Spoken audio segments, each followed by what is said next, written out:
fame, and the world's gonna know your name. What's your name, man? Alexander Hamilton. My name is Alexander Hamilton. Hello, my name is Jersey Andre, and this is my Lest We Forget project for United States History 1301. Of all the people I could have chosen from for my project, I've chosen the first United States Secretary of the Treasury, Alexander Hamilton.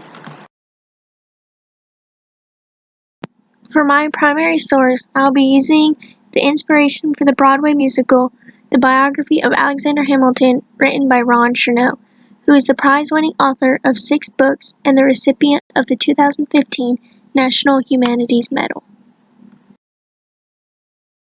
Born into obscurity in the British West Indies, Alexander Hamilton made his reputation during the Revolutionary War and became one of America's most influential founding fathers. He was an impassioned champion of a strong federal government and played a key role in defending and ratifying the U.S. Constitution.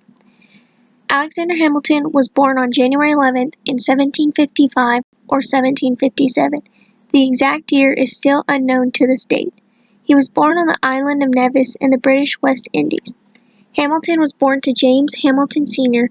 and Rachel Fawcett Levine Hamilton. At the time of Hamilton's birth, his mother was married to Joanne Michael Levine, which had later left her due to adultery. Hamilton and his brother James Hamilton Jr. were written out of the will, leaving them to fend for themselves when their mother passed away in 1769. After moving around a little and getting separated from his brother, Hamilton settled down with Thomas Stevens, a man who gave him a chance to learn and grow in business. Hugh Knox, a member of the clergy, raised money to send Hamilton to America. Hamilton attempted to further his education at Princeton, where he wanted to graduate very quickly. However, the school would not allow this to happen, so he headed to Manhattan, where he enrolled at King's College, now known as Columbia University. Hamilton was loyal to King's College and Miles Cooper, the president who allowed him to enroll in the college. Cooper was a loyal Brit, but Hamilton continued to defend him even after becoming a figurehead in the Revolutionary War. According to Ron Chernow, when he was not working, he was studying. He was very intelligent and successful, even though he did not come from something great. 4 years after coming to America in 1777, at the age of 22, Hamilton struck up a friendship with Washington, leading to him becoming Washington's aide-in-camp for the army. During the war, Hamilton met Marquis de Lafayette, Aaron Burr, and many others. He also met Elizabeth or Eliza Schuyler, the daughter of politician Philip Schuyler. Eliza and Hamilton were married on December 14, 1780, and they had 8 kids.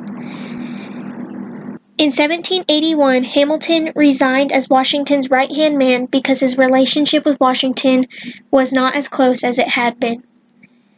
A few short months later, he returned as a lieutenant colonel and led his battalion at Yorktown.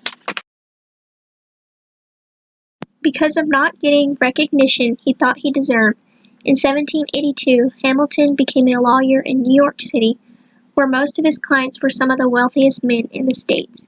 There, he worked closely with Aaron Burr. The two developed an uneasy friendship, often acting as rivals.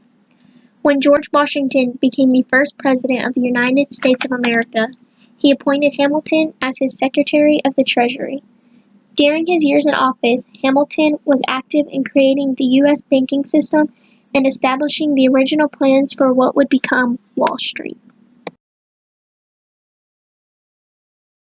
A successful accomplishment by Hamilton was the creation of the Bank of the United States.